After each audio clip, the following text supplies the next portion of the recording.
دوستو آپ نے دیکھا روشنی اور روہن ہنسی خوشی زندگی گزار رہے تھے اپنی فیملی کے ساتھ۔ سب کچھ روز کی طرح تھا، ٹھیک ٹھاک، لیکن اب سب کچھ بدلنے لگا تھا۔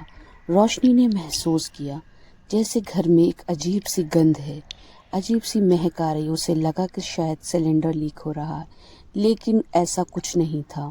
اس نے محسوس کیا کہ کوئی جیسے اس کے آس پاس ہے، کوئی ہوا کا جھونکا۔ ایک رات وہ کھانا بنا رہی تھی، اس نے محسوس کیا کوئی اس کے پیچھے کھڑا ہے۔ سب کچھ ٹھیک تھا جب تک اس نے وہ کیبنیٹ نہیں کھولا تھا۔ جیسے ہی اس نے کچن کا کیبنیٹ کھولا وہ ڈر گئی۔ اس نے کسی کو دیکھا، یہ وہی تھا جو اس کا ہسبینڈ اس دن غلطی سے اپنے ساتھ لایا تھا۔ ایک شاپت نیبو، وہ کالا سایہ اب ان کے گھر آ گیا تھا۔ دوستو اگر آپ نے اب تک ہمارا چینل سبسکرائب نہیں کرا ہے تو سبسکرائب کریں، لائک کریں اور شیئر کریں، اور ہاں بیل آئیکن دبانا مت بھولیں تاکہ آپ ایسی مزیدار ویڈیوز دیکھتے رہیں۔ ایک رات گھر کی لائٹ گئی ہوئی تھی، روشنی روم میں اکیلی تھی۔ اس کے ہاتھ میں ایک کینڈل جل رہی تھی۔ اسے ایسا لگ رہا تھا جیسے کوئی اسے پیچھے سے دیکھ رہا ہے، لیکن پھر بھی وہ ہمت کر کے کھڑی رہی۔ اس نے محسوس کیا جیسے کوئی اس کے دھیرے دھیرے قریب آ رہا ہے۔ ہوا کا ہلکا جھونکا اس کے پاس سے گزر گیا۔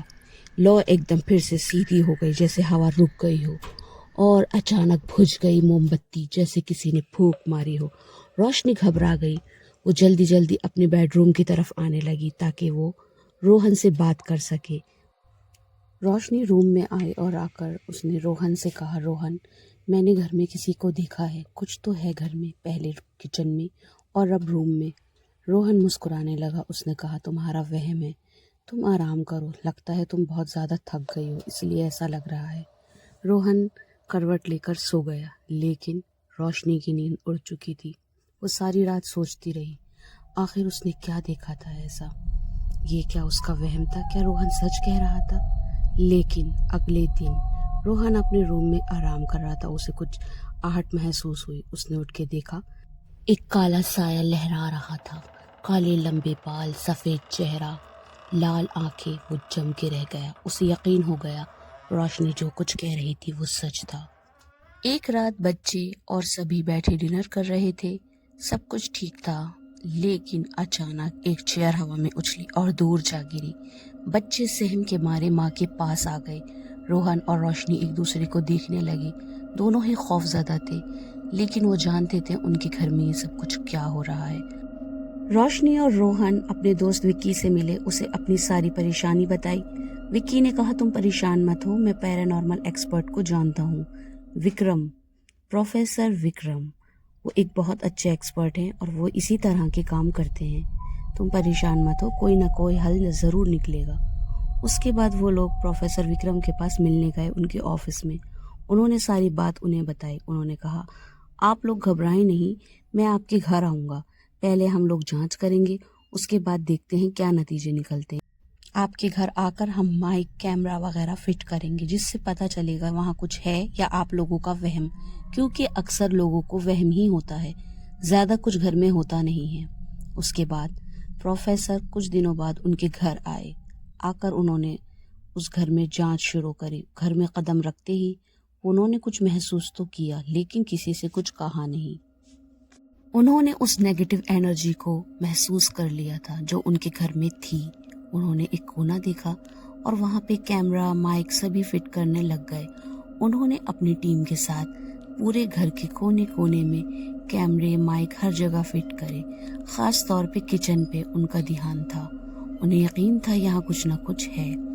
اس کے بعد اسکرین پر کچھ جھلکیاں ابھرنے لگی، سب گھبرا گئے۔ پاس رکھا ایک لیمپ روشنی پہ جا گرا۔ روشنی کے چوٹ لگ ہی جاتی اگر ان کا ایک ٹیم ممبر اسے پکڑ نہ لیتا۔ روشنی بال بال بچی۔ اس کے بعد انہیں وہ نیبو مل ہی گیا جس میں وہ نیگیٹو انرجی تھی۔ پروفیسر وکرم نے جیسے ہی اس نیبو کو اٹھانے کی کوشش کری، انہیں ایک تیز بجلی کا جھٹکا سا لگا اور وہ دور جا گرے۔ سبھی لوگ ان کو بچانے کے لیے دوڑے، لیکن وہ سنبھل کر کھڑے ہو گئے۔ انہوں نے کہا آپ لوگ گھبراؤ نہیں، اب مجھے ریچول شروع کرنے ہوں گے۔ انہوں نے اگربتیاں لگائی، دیے جلائے اور اپنے ریچول شروع کر دیے۔ جیسے جیسے وہ پڑھتے جاتے، ایک کالا سایہ زمین سے ابھرتا ہوا چھت تک پہنچ گیا۔ سب گھبرا گئے، لیکن وہ منتر پڑھتے رہے۔ انہوں نے اپنی پوری طاقت سے اس کو ایک ڈبے میں قید کر دیا۔ اس کے بعد سب نے سکون کی سانس لی، سب کے چہرے پر الگ ہی خوشی تھی۔ پوری ٹیم ممبر اور پروفیسر وکرم اب بہت خوش تھے۔ یہ سب کرتے کرتے صبح ہو گئی۔ روشنی اور روہن نے پروفیسر وکرم کا شکریہ ادا کرا، اس کے بعد وہ چلے گئے۔ روشنی اور روہن بچوں کے ساتھ خوش تھے، زندگی واپس ٹریک پر آ گئی تھی، جیسے پہلے جی رہے تھے سب اسی طرح سکون سے جینے لگی۔ لیکن پروفیسر کا کام ابھی ختم نہیں ہوا تھا۔ وہ پرانے پل کے پاس آئے، ندی میں انہوں نے اس جار کو پھینک دیا جس میں وہ کالا سایہ تھا۔ انہوں نے کہا، اب تیری اصل جگہ یہی ہے، تو یہاں سے کبھی واپس مت آنا۔